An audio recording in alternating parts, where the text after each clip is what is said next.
Business Partners with Jess and Aaron. We are here with the one and only, everyone knows her in this town, it's like the little mini mayor, Stefanie Edwards. She is the guru head of Community Cooperative, always helping the county and the Lee County and feed our hungry and our homeless and those in need. So tell us a little bit about yourself. And first of all, thank you for joining us for the podcast. But tell us a little bit about you and who you are and what you do. Yeah, for sure. Well, I'm excited to be here. So definitely thank you for the opportunity. I kind of always joke around that I've never met a microphone that I don't like. So I love it. I like the opportunity to talk and tell stories. So my family has been in Lee County for 4 generations. A lot of people don't know that about the Inc. family. We've been around for many moons, as I always kind of say. I come from a family of engineers, which you've ever met an engineer. They're very analytical and structured, and I am the exact opposite.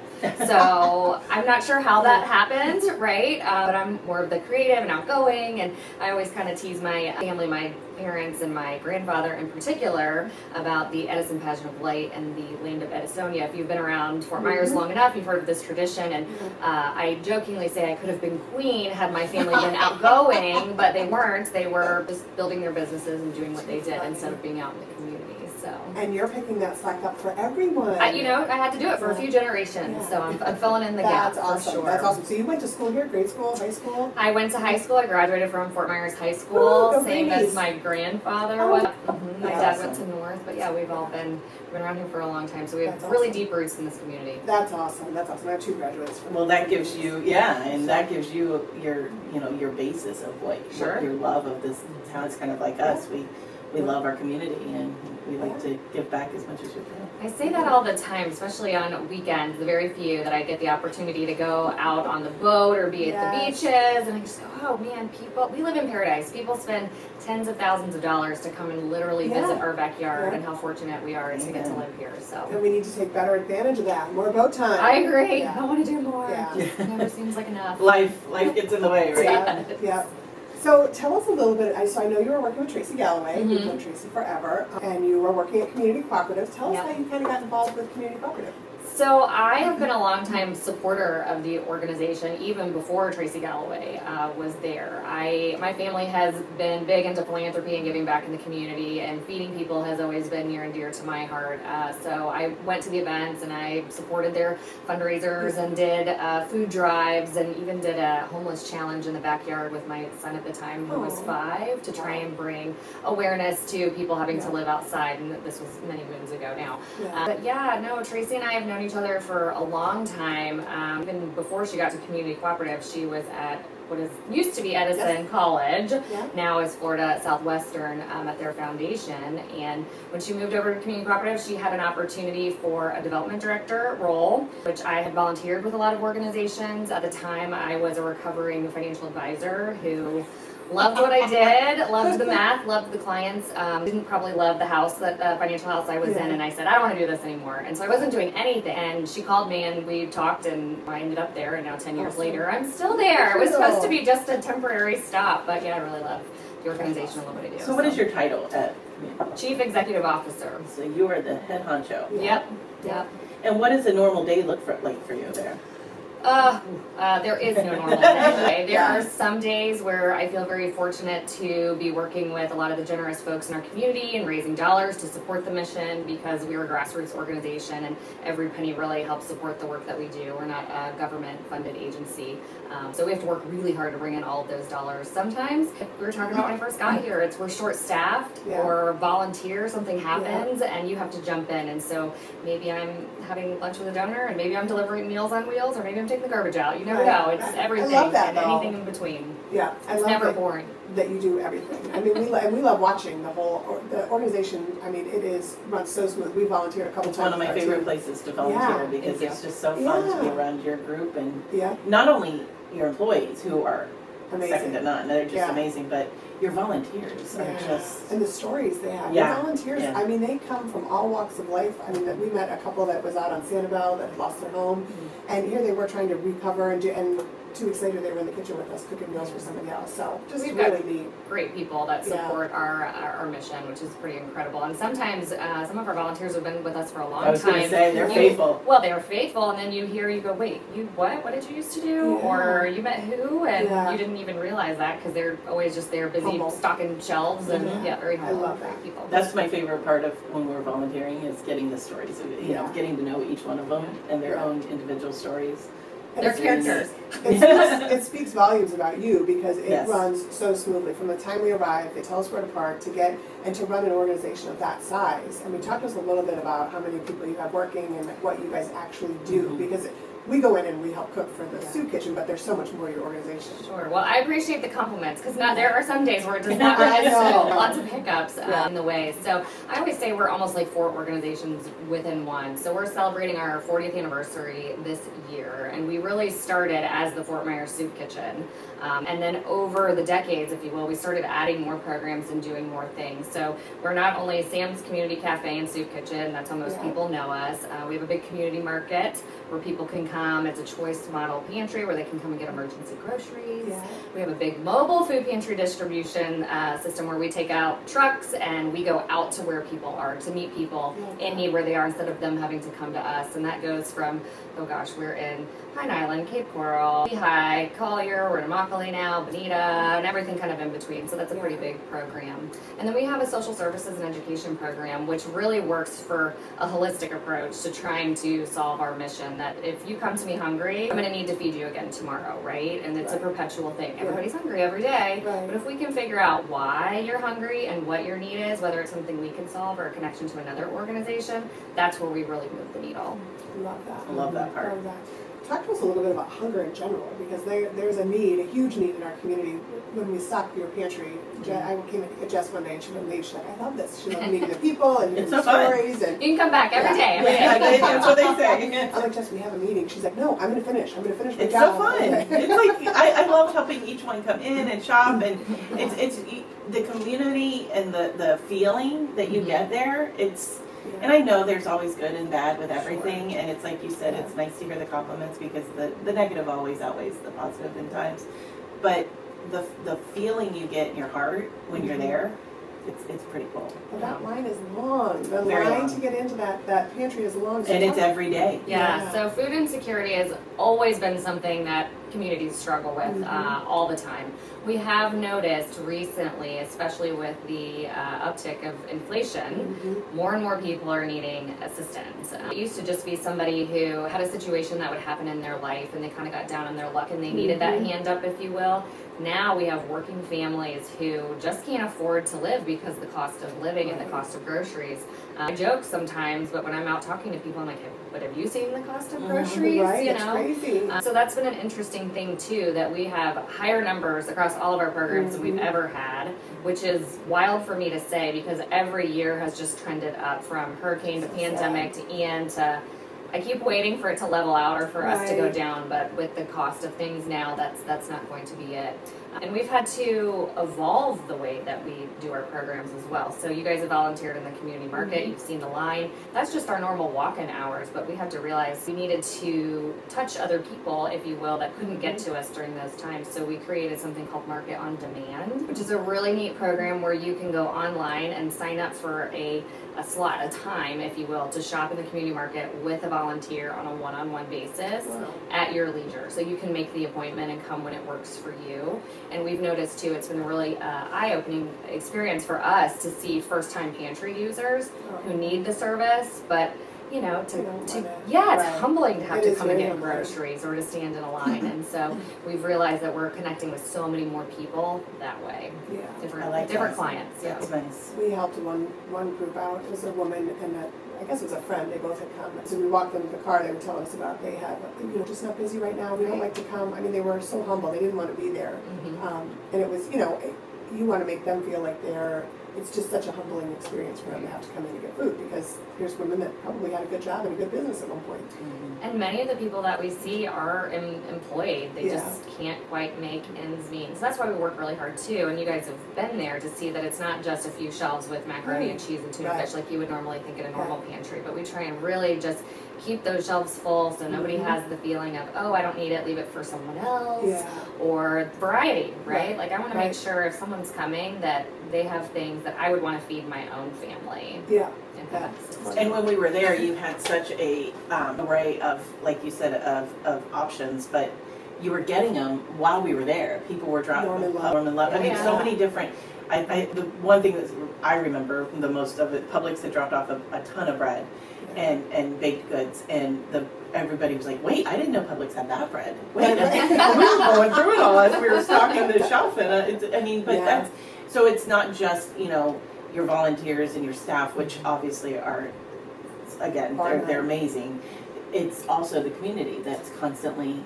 That's where the coordination of everything really comes in too, because we obviously rely on the food banks, we rely on community food drives to bring the basic foods in, but we also have a huge food rescue program where we actually can go out and pick up food. You mentioned Norman Love, a great partner of ours, Broadway Palm Dinner Theater. A lot of people don't even know that if food doesn't make it out to the line during one of their shows, but it's prepared, they're not going to reuse it. Instead of throwing it in the garbage, they save it for us, we pick it up, and we're able to serve it the next day. But we've got tons and tons of partners like that, which allow us to bring in a variety of all kinds of different things. That's awesome. So how can somebody partner with you? I mean, obviously there's a lot to that, volunteering, different community efforts, but if somebody like the Broadway Palm and they have that extra food, or restaurants that, they're constantly having that extra leftovers, who do they contact for that?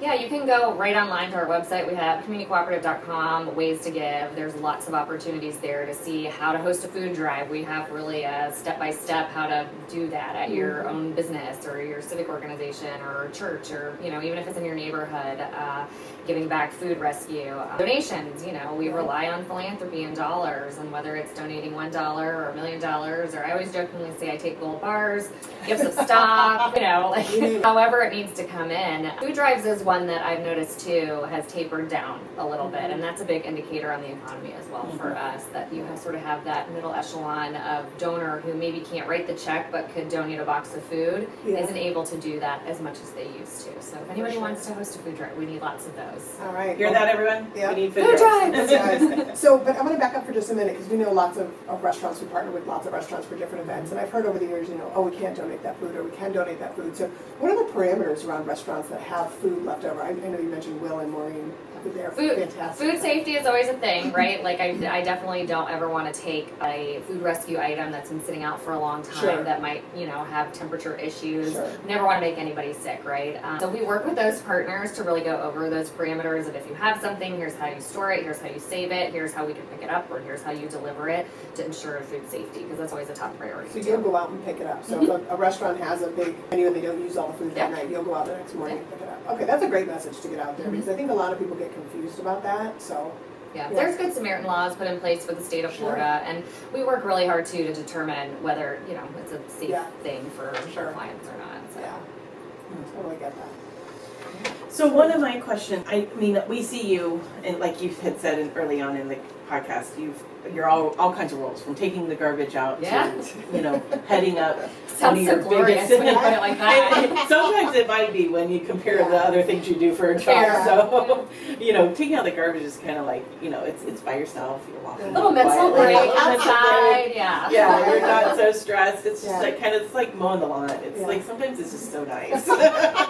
But we also see you on the stages of some really big events that we do, and as the director and the CEO, you command an audience. It's pretty impressive. What is your favorite thing you do in your job? Like one thing, if there is one. You know, it's not even a responsibility of my job. One of my favorite things to do is to go out into Sam's Community Cafe and just talk to our clients and connect with them. Really, it's fun. I mean, sometimes they're jovial conversations. Sometimes, I'm fussing at somebody to, don't put that cigarette out. You're not supposed to be smoking outside in the parking lot or whatever it may be. But it really is the human piece of just connecting with the people that we work with. And in fact, when I have really busy days where I feel like the job just like takes me away, I'm like, oh, just the stress and all the things, like I'll take a minute and I'll just go sit in the cafe and just be present there as a reminder of like, this is what I do and this is why I do it.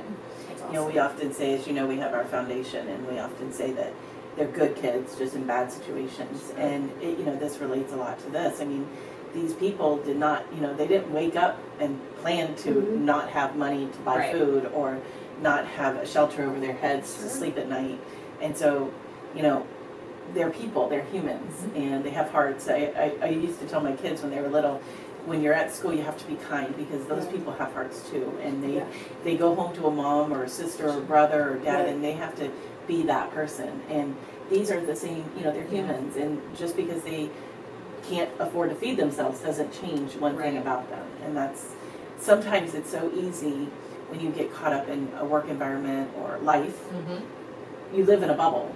And I often kidded about that with, when we would go see the Children's Advocacy Center or work with our foster and homeless children and displaced kids. You don't realize it when you're just living your life in a normal day. And these are people right in our backyard, right down the road. Sometimes they could be a next door neighbor too, depending on who they are. It's not always someone who is coming to the cafe or the pantry. I say that a lot with our Meals on Wheels clients. Are a lot of seniors or disabled individuals who live on fixed incomes, and really a lot of them don't have families and they can't get out for themselves but need the assistance. But you're right about that. Like, no one chooses to be in that situation or chooses the crisis that they're in. So you do have to, take a soft approach, if you will, with somebody who is struggling to help get them out of those things. And a lot of times with our clients, sometimes, especially with our social services clients, they just need someone in their corner to listen, to say, atta girl or atta boy, you got this, or here's who you need to call, or sometimes just a gentle reminder of accountability. So the Meals on Wheels is, I know it's for anyone that needs it, but seniors are one of your biggest need. Yep. How does, can the senior, if there's somebody that is related to that senior or the senior themselves, is there a way for them to contact you, not online? Because I know a lot of the seniors aren't as tech savvy. That's okay. So we have a great phone number, 239-332-SOUP. SOUP. Love it. So that connects you, and then we have a great phone tree that you can pick whatever program you need to. And we've got a lot of folks, especially in the Meals on Wheels program, to help with our non-tech savvy seniors. But you'd be surprised. There's quite a few of them that are pretty tech savvy. Yeah, it's impressive. For sure. With their iPads and their. But you hit on a great point, because I think we, to getting to the root of the problem, and the same with our foundation, getting to the root of why these kids are not in their homes and why they're displaced or in foster care for so long. It's the root of the problem. The root of the problem is that mental health, that advocacy, and we've dropped the ball in the county and the state and as a nation. We just kind of missed that whole transition from June and Ward Cleaver to where we are right now of getting that advocacy and that support system in place. So I love that you guys have that piece. Have you seen that grow since you've been there? Oh, tremendously. And sometimes it's a simple solution of just someone who's sleeping on the street and they need clean socks and fresh clothes, to very complex situations where we have to bring in community partners and really wrap around these individuals to find solutions for folks. Yeah, I think that's fair, because I think any foundation, no matter what the foundation is, having that education piece is pivotal for, to get these people to the next level. And the partnerships. I think the partnerships across the community, that's why we love partnering with you and we come in and volunteer, and we love when you refer students back to us, but that identification and that advocacy and that partnership is just crucial. You can't do it alone, my goodness. And we're a big organization. We've got, like you mentioned, we've got a great staff and a lot of volunteers, but we can't do everything well, right? And so we stay in our lane and we do what we do well, but we know who the first phone call needs to be for a client having a situation that needs help. Like, oh, I know who to call. Call this person. Yeah. Call that person. Are you able to track the numbers of the need we have here locally? Is there a way to do that? Yeah, so it's complicated, depending on how you look at the need, right? Like obviously we track the numbers of individuals that we serve through all of our different programs because we utilize that for reporting and grants and just telling our story.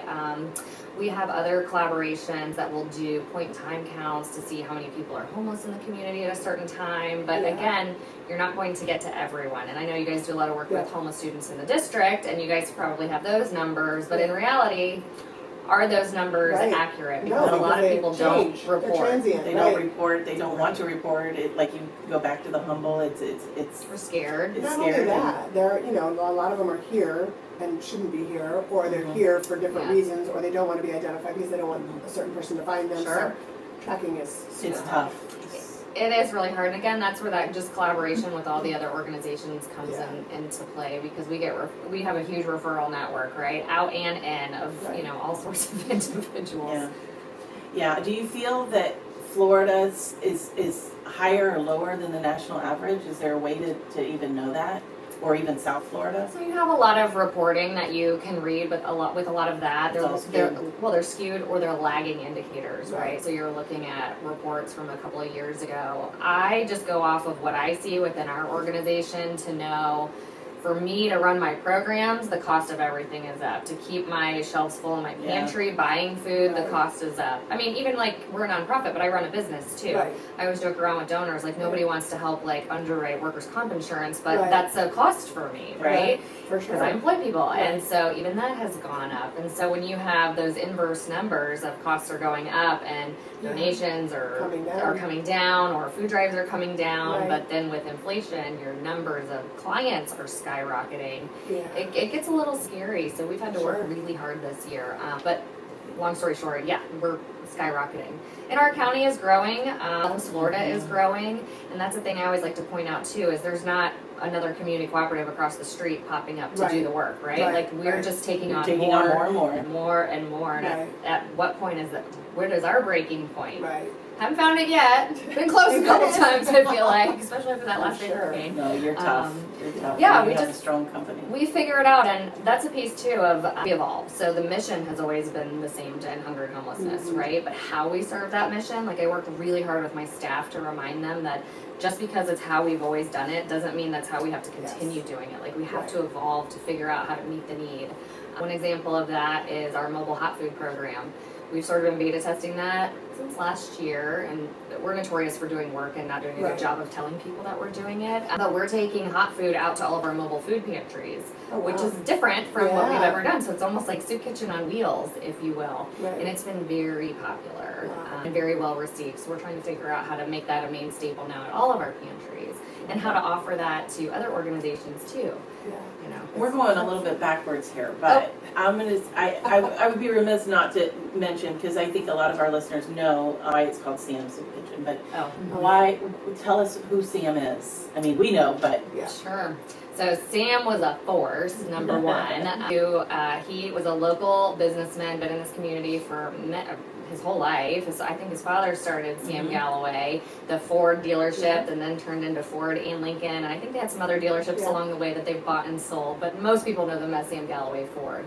And so the individual I'm talking about is Sam Galloway Jr., even though he's Daddy Sam. He was one of our founders of Community Cooperative, more than 40 years ago. We established officially 40 years ago, but before that, he and some other individuals in the community really saw that there was a need for helping people in the three big churches in downtown Fort Myers. He was a member at First Presbyterian. That is the only church of the three churches that still exist. Got together to help formulate our organization. So he was involved with our organization his entire life until he passed, which is pretty incredible. And if you met him, he had the most compelling yet simple way of making you want to give to this organization, because he knew, like, if you're hungry, you can't do anything. It's so true. And you would talk to him and you would just go, you're right. I want to get on board with what you're doing. And I wanted to that's one of the reasons I wanted to bring him up, because I feel like if people knew the reason and how debilitating hunger can be to an individual. I mean, I'm hungry, I cry, I eat, and I move on, right?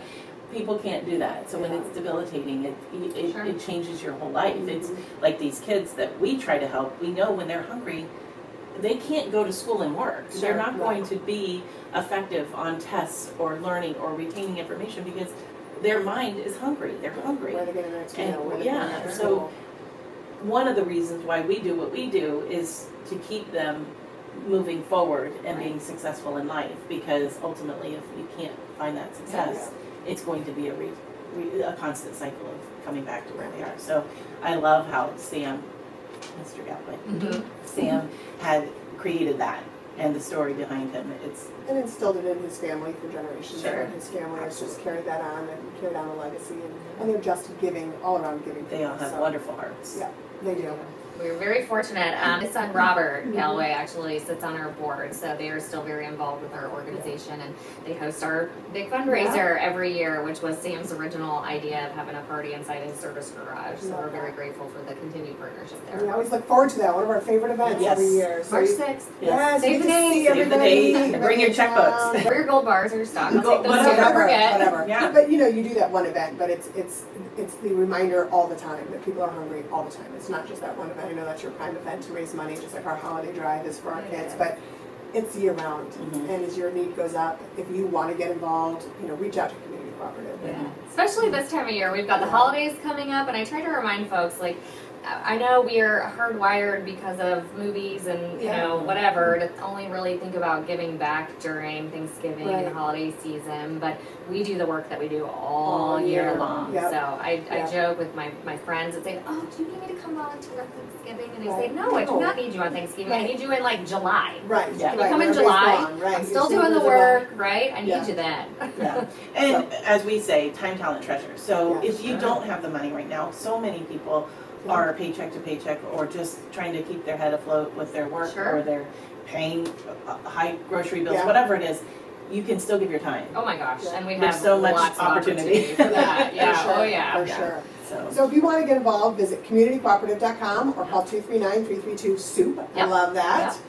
Thank you so much for coming in. We love partnering with you. We love the work you do in the community. And we just adore you. We adore your heart and your stories and just who you are. Just a beautiful individual. So thanks for joining us this we'll morning. be at Becoming Cosmo. Oh, yes. Oh, one last pitch. We're like in right. 48 hours, Yes, right? It's not right. a busy week at all. Kudos to Stephanie for coming I know. 48 hours before Election Yeah. week, 2 weeks, Yeah. 2 days before an event, Yes. and oh yeah, there's a tropical thing out there spinning around. I was like, okay, And- there's a lot happening here this you week. And our podcast. And Yeah. here you sit on Best We're in good Business company.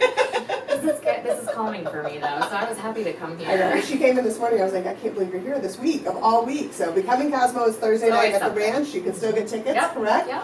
So go to the Community Cooperative website for that. It is always an awesome event. You'll Yes. see lots of people, lots of great baskets to bid on. So Mad About Hunger. It's a new theme. So it's a I little love out that. Are we down supposed the to rabbit dress up? hole. Is that what we're? I've been Yes, calling you it should dress up as Mad Hatter. Okay, cocktail perfect. party chic is what I've kind of been like Perfect. explaining. Perfect. Yeah. All right, I won't wear my Mad Hatter costume. No, please do. Yes. I do want supposed to tell that. Isn't she a great business partner? Yes, yes.